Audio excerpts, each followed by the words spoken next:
Welcome to Daytime Ottawa here on Rogers TV. We're going to start off with a bang on today's show because if you know me well, you know that I love the theatre. I love to say it like that. And the theater is back live in person. There are so many places to go and see wonderful live theater. And one of those places is the Gladstone. And their latest production is called Mixed Doubles. I am joined by the playwright Kate Jaimet. Hi. Kate, welcome. Great to have you here. It's great to be here. This is the type of play, Kate, coming out of a pandemic that I think we all need, yes. Right? I want you to describe the sort of the storyline because this is really a comedy, isn't it? It is definitely a comedy. It's a farce. It's about a tennis club, a rundown community tennis club with a very leaky roof. And so they're trying to raise funds to fix this roof before the inspector shuts the club down. Okay. Yes. Okay. And so there's two couples involved in the play. There's a baby boomer couple who've been at the club forever, and there's a Gen Z couple who are in charge of trying to raise the funds. And they come into conflict over a mixed doubles tournament, which is a tournament fundraiser for the club. Yes. But what's the inspiration behind this? So I'm a member of the Ottawa Tennis and Lawn Bowling Club, which is in Old Ottawa South. It's a very old club with a very old clubhouse. And a few years ago, they started doing fundraising to try to fix a lot of the problems in the clubhouse. And so I originally wrote the play as a as a fundraiser play for them. Okay. Yeah, we put on the play there with some amateur actors and then just developed it more. I worked with a dramaturg, which is like an editor for a play, to develop the script. And now we're really happy to be doing it with professional actors and a professional production at the Gladstone. This relationship that we see, you know, between these two generations, was there inspiration behind some of the things you saw at the club?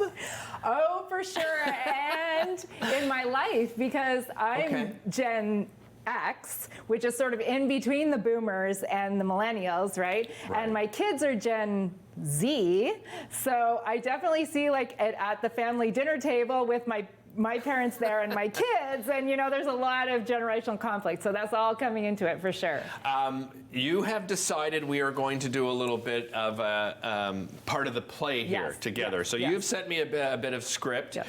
I have not acted on stage in quite some time, but you know, I grew up a theater kid, so we're going to see what my acting chops are like here. Excellent. I'm going to play the part of who?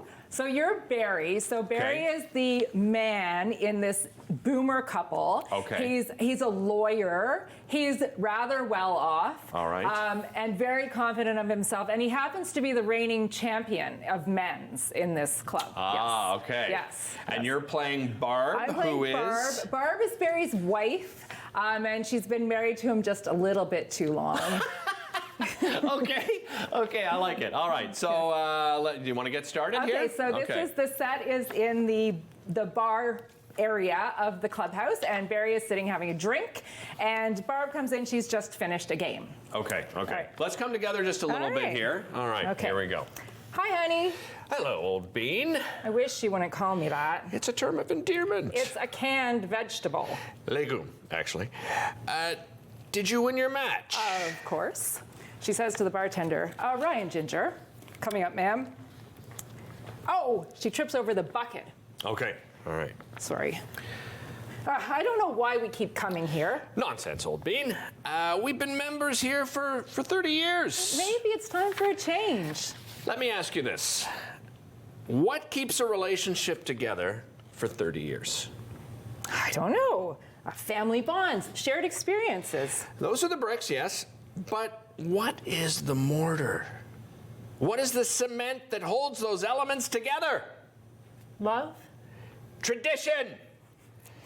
That's why I'll be a member of this club until the racket falls from my aging arthritic fingers and my knees give out beneath me at the service line.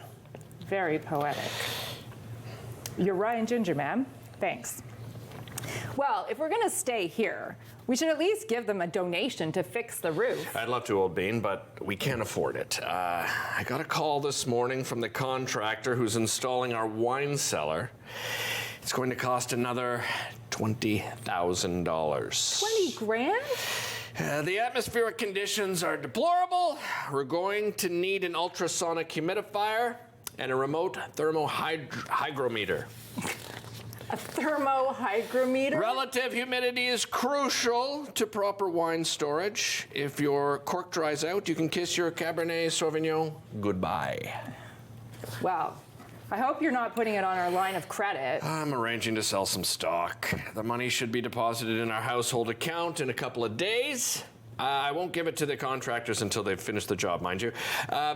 It'll have to sit there untouched for a while. I know the feeling. End scene. And scene. What do you think? Wow, you're great, Oh, man. I don't You're know. hired. That was a lot of fun.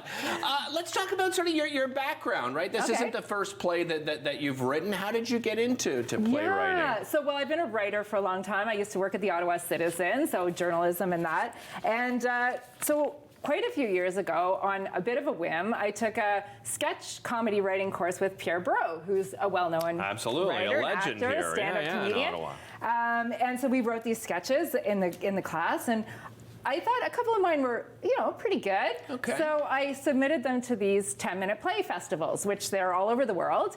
And it got picked up by a festival in the Philippines, of all crazy places. And then another one got picked up in Australia. And I thought, wow, if I can write a 10-minute play, maybe I can write a full-length play, which was a bit crazy.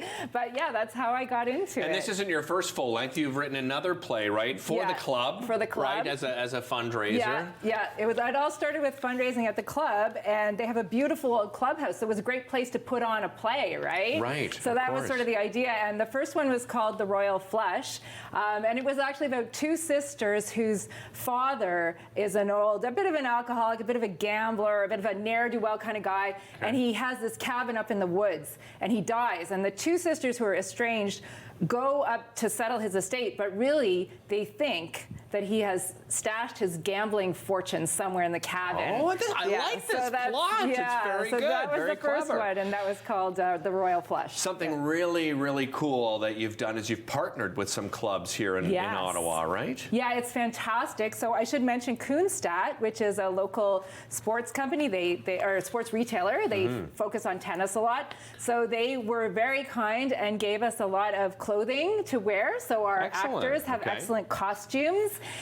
And then also we're partnering with 6 tennis clubs. So the Ottawa Tennis and Lawn Bowling Club, Elmdale Club, Ottawa New Edinburgh Club, Dara Tennis, Rideau Sports Center, and the Rockcliffe Lawn Tennis Club. Got them all. Good memory. Well done. And so we're doing a club night for each of them, where the club members get a discount, and as well, if the clubs wish, they can have the actors wear a branded club shirt on stage. That is a great idea. Yeah. It's just absolutely brilliant.